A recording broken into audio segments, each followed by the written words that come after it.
Halo Staner. Kembali lagi di channel ini. Kali ini kita akan membahas kuis pekan ke-12 tentang struktur modal dan kebijakan dividen. Oke, kita mulai dari soal yang pertama.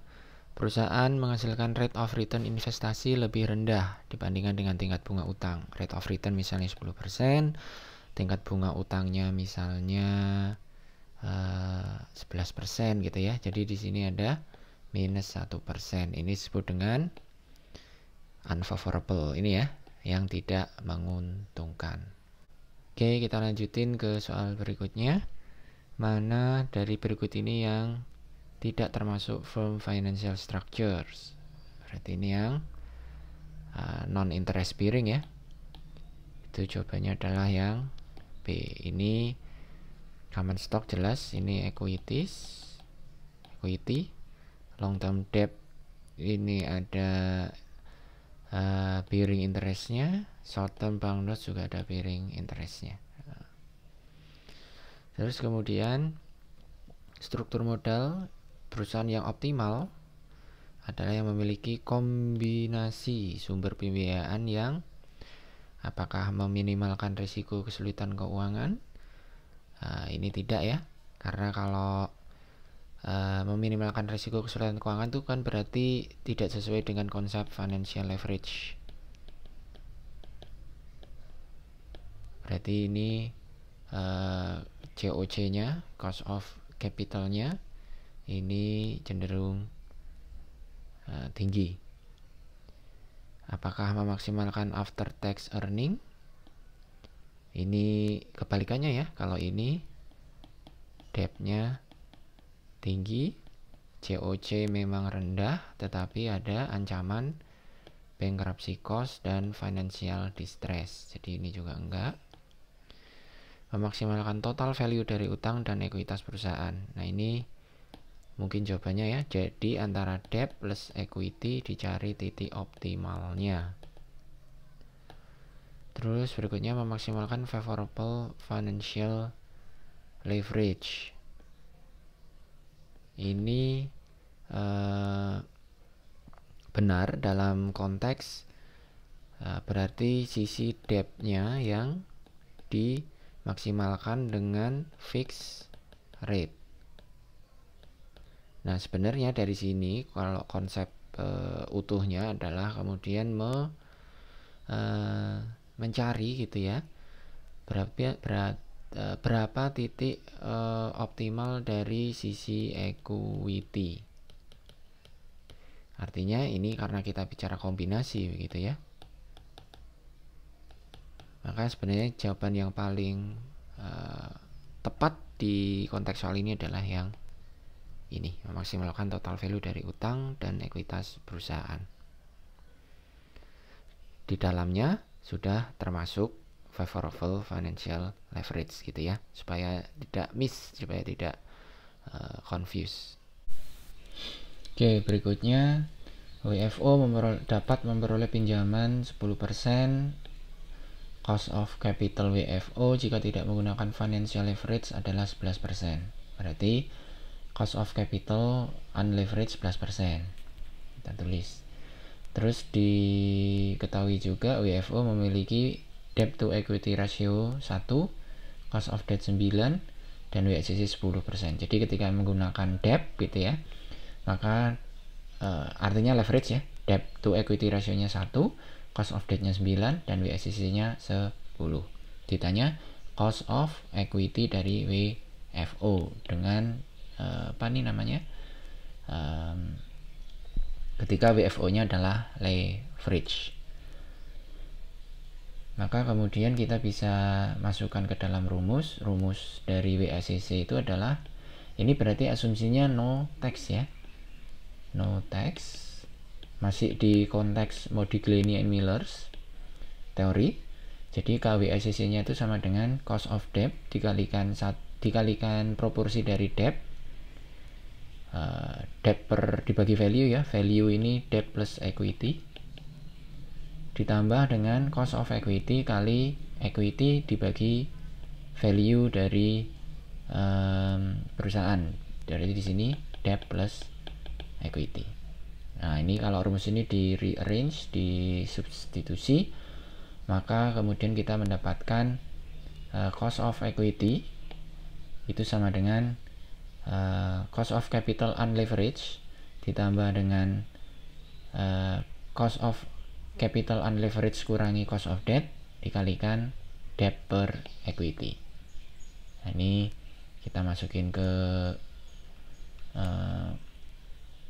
angka-angkanya, kita masukin ke formula. Berarti kan tadi kan diketahui cost of capital unleveraged 11% ya. Ini 11% yang ini ditambah berapa ini? Cost of capital unleveraged masih 11% dikurangi dengan cost of debt 9%. Dikalikan debt dibagi equity. Tadi kita ketahui bahwa debt to equity ratio-nya 1. Berarti debt-nya 1, equity-nya 1. Kita masukin ke sini 1 per 1. Nah, maka tinggal kita jumlahkan nih 11% ditambah 11 kurangi 9 2 ya, kali 1 per 1 1 sama dengan 13%. Jawabannya adalah yang ini 13%. Berikutnya neraca propertiku menunjukkan kewajiban 5 juta dan total aset 13 juta. Nilai buku total interest bearing liabilities-nya 3 juta. Ini nilai buku total interest bearing liabilities 3 juta.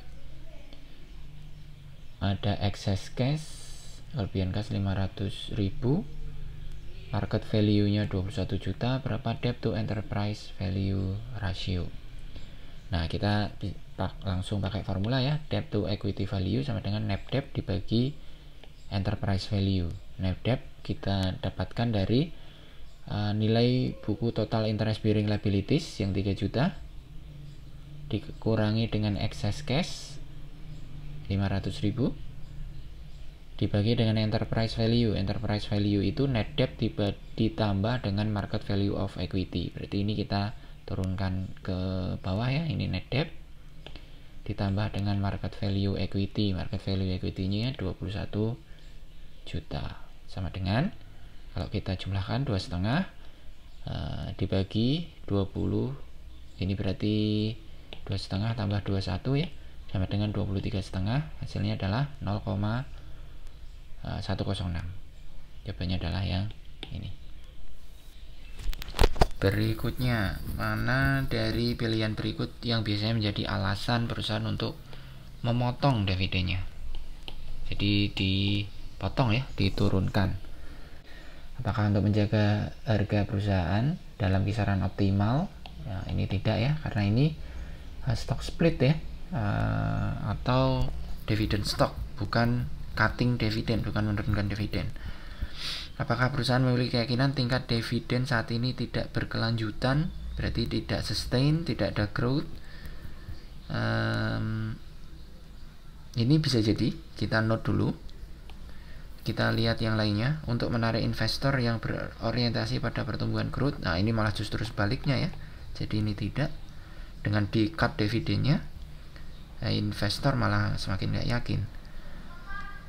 Ketika misalnya memang fluktuasi dari dividen itu sendiri menunjukkan bahwa bisnis tidak stabil. Nah, berikutnya untuk melindungi investor dari pajak berganda. Ini nothing to do, nggak ada hubungannya dengan dividen. Berarti jawaban yang paling benar dalam konteks ini adalah yang tentang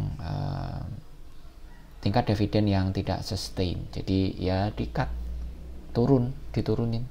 Karena ya nggak ada source-nya, nggak ada value-nya, kayak gitu. Nggak ada source of value dari dividen. Berikutnya, mana dari pos berikut ini yang akan terdampak nilai rupiahnya daripada kebijakan stok dividen? Ketika stok dividen, berarti dividennya diberikan bukan dalam bentuk cash, tapi dalam bentuk dividen baru. Gitu ya, dividen baru. Apakah common stock? Common stock jelas. Additional paid in capital ini juga terpengaruh. Retain earning sumbernya ya yang dibagi terpengaruh, berarti yang terdampak nilai rupiahnya ya tiga-tiganya, seluruh pilihan di atas. Berikutnya, mana dari hal berikut ini yang menjadi motif perusahaan untuk melakukan common stock split? Jadi saham biasanya di split ya, saham yang lama satu, misalnya kalau di split menjadi dua, berarti saham yang lama satu menjadi dua saham, satu menjadi dua. Ini stock split. Apakah untuk menjaga agar common stock perusahaan dalam kisaran harga optimal? Ini mungkin. Coba kita cek dulu yang lain. Untuk meningkatkan retain earning, ini enggak, justru malah terpengaruh retain earningnya. Untuk mengalokasikan kembali modal, reallocate capital pada pemegang saham. Untuk mengalokasikan kembali modal, enggak, karena modal itu ya diharapkan kembali dalam bentuk dividen ya, tidak ada realokasi modal. Ini juga enggak. Untuk mempersempit kepemilikan perusahaan, justru kebalik. Jadi jawabannya yaitu adalah yang menjaga agar common stock dalam kisaran harga optimal. Harga optimal ini penting karena saham itu dijaga agar liquid. Liquid ini penting agar mendukung kebijakan perusahaan ataupun kepentingan investor ke depan. Jadi kalau liquid itu antara pembeli dan penjual saham itu ada pasarnya gitu. Ketika kita mau menjual saham maka ada yang beli. Nah, situasi atau keadaan liquid ini menjadi penting bagi perusahaan sendiri untuk menerbitkan kembali saham di masa depan ataupun sebagai investor yang sewaktu-waktu ingin menjual kembali sahamnya gitu ya. Jadi liquid ini penting. Terus kemudian jika earning per share perusahaan 8,33, dividen 1,25, berapa dividen payout rasionya? Ini simple ya, tinggal dibagi 1,25 dibagi 8,33 sama dengan 0,15%. Berikutnya BOD dari PT Isi Bootcamp mengumumkan quarterly dividend 25 sen, ex dividend date 3 November. Pada tanggal 2 November harga saham ditutup dengan harga 40. Berapa most likely opening price saham pada tanggal 3? Tanggal 3 itu ex dividend. Berarti tanggal 2-nya ini sehari sebelum ex dividend, berarti cum dividen ya, tanggal di mana perusahaan mencatat investor yang berhak atas dividen pada tahun berjalan atas kinerja tahun yang lalu gitu. Di tanggal cum dividen date ini $40. Terus ada dividen 25 sen kan gitu ya. Keesokan harinya tanggal 3 atau ex dividend date itu tanggal di mana saham perusahaan diperjualbelikan sudah tidak dengan hak untuk memperoleh dividen atas kinerja tahun lalu, dividen tahun berjalan. Maka normalnya di tanggal 3 ini karena dividen sudah istilahnya itu sudah dialokasikan, sudah dicatat siapa yang berhak gitu ya, maka di sini harganya turun. Nah, turunnya seberapa? Nah, kita lihat nih pilihannya, apakah yang 40,25? Nah, ini malah naik, salah. 39,75 ini mungkin. Apakah 41? Ini juga salah karena naik. 39 ini juga mungkin. Coba tadi kita lihat, yang jelas ada dividen 25 nih. 25 dibandingkan dengan 40. Maka yang memungkinkan adalah yang B. Walaupun ini gambaran kasar ya, sebenarnya kita harus hitung berdasarkan valuasi, artinya ada time value of money di sana. Tapi yang paling ada konteksnya, ada dasarnya adalah yang ini 39,75. Nah, mungkin demikian pembahasan kuis kita. Kalau ada pertanyaan silahkan komen di bawah. Terima kasih.